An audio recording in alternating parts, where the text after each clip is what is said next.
po ang ating garden. Akala ko po ay lalakas ang ulan. Natuwa na naman din po ang halaman at kahit papano po ay nadiligan.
Hello po, magandang araw po. Papakita ko po ulit sa inyo yung ating pong mga pinropagate. So, kumustahin po natin kung talaga pong okay sila, kung nabuhay po sila. Ito po yung ating pong pinropagate na euphorbia na may video po tayo kung saan bago po natin siya na itanim ay kailangan po muna natin siyang alsa ng tinig kasi po ang euphorbia po ay talaga na pong napakatinig. At pag po ang euphorbia ay ating pong pinropagate at naalsan po natin tinik yung pinakailalim ay maghihintay pa po tayo ng 2 to 3 days bago po natin itanim at sigurado po tayong mabubuhay.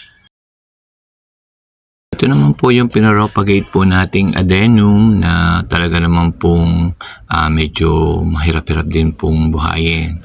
Ang adenum po pag po atin pong pinropagate ay tayo po ay nakuha pa o nakat po ng adenum sa mother plant kung saan po ay hindi po agad din po natin itatanim kasi po sariwa po ang kanyang sugat. So naghihintay din po tayo ng siguro 2 days bago po natin siya itanim o kung gusto naman po nating i-propagate na, pupunasan po natin yung kanyang dagta at nilalagyan po natin ng pang-alis po ng sugat tulad po ng kape o ng aloe vera. Pinakamadami ko pong pinropagate ay ito pong pothos. Tatlong klase po ng pothos. Kasi po ito pong pothos ay napakadali pong i-propagate. Hindi po kayo mahirapan. Basta po mag-cut po kayo. Kahit ano po ang lupa, ilagay-laan nyo po ng maayos ay sigurado pong mabubuhay. Ito naman po yung natitira pong bugis na pinropagate po natin. Yung iba po ay nasa maganda na pong pots at ready na pong ipagbili. Ito naman po yung ating strawberry na na-propagate po din natin gamit po yung mga runners. May ilan po tayong Santa Ana na dwarf na pinopropagate.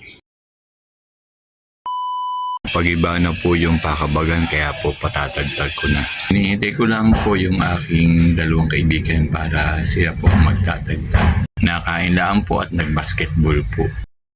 Ito po yung pinakadulong bahagi po ng ating garden kung saan doon po yung ating pakabagan kung saan po ay nagkaroon po tayo ng tanim na sayote. Kaso po need na po natin siyang tagtagin kasi po medyo gato na po, marupok na po at nito pong biglang umulan ay medyo humapay po kaya po naisipan ko pong aalisin na para po umaliwalas na po uli ang garden. Nang maalis po, inumpisahan ko na pong linisin at kung may balak po akong itanim naman na medyo ang ilalagay ko po dito po naman ay parang mga something po na namumulaklak. Ayan na akin na pong winalis. Diniligan ko po yung medyo to yung halaman.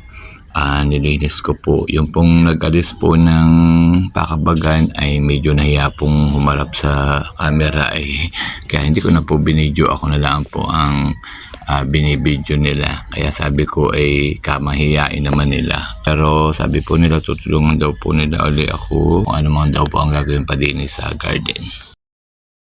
Uulan na po, kalakas po ng kulog at kidlat. Papasok muna po ako sa bahay.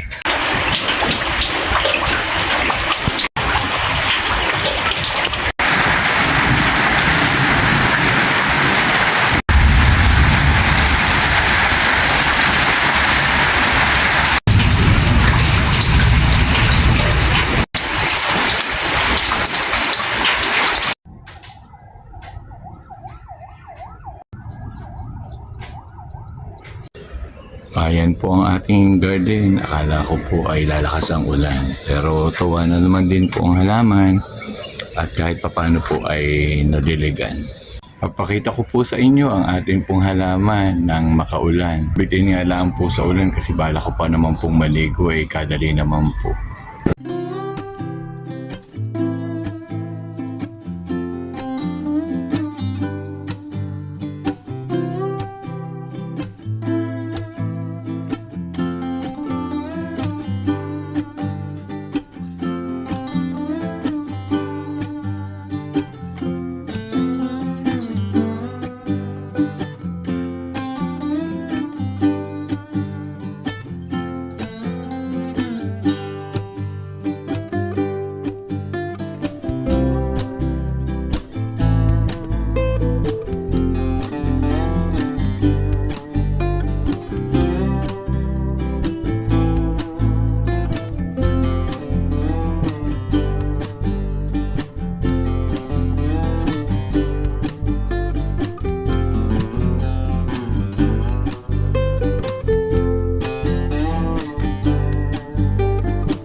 May naglagay na naman po ng pusa sa akin pong garden. So siguro binagsak po doon. Siguro nanganak po ang kanilang pusa ay hindi po kayang alagaan. Kaya sa akin pong garden ibinagsak. Okay lang naman po. At basta kung pusa po ang ibabagsak, wag lang pong ipabagsak ay ahas o daga.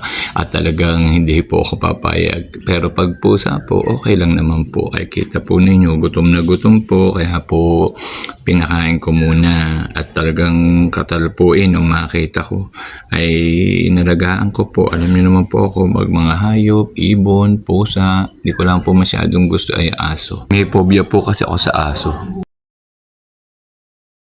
Salamat po sa panonood. Bye-bye po.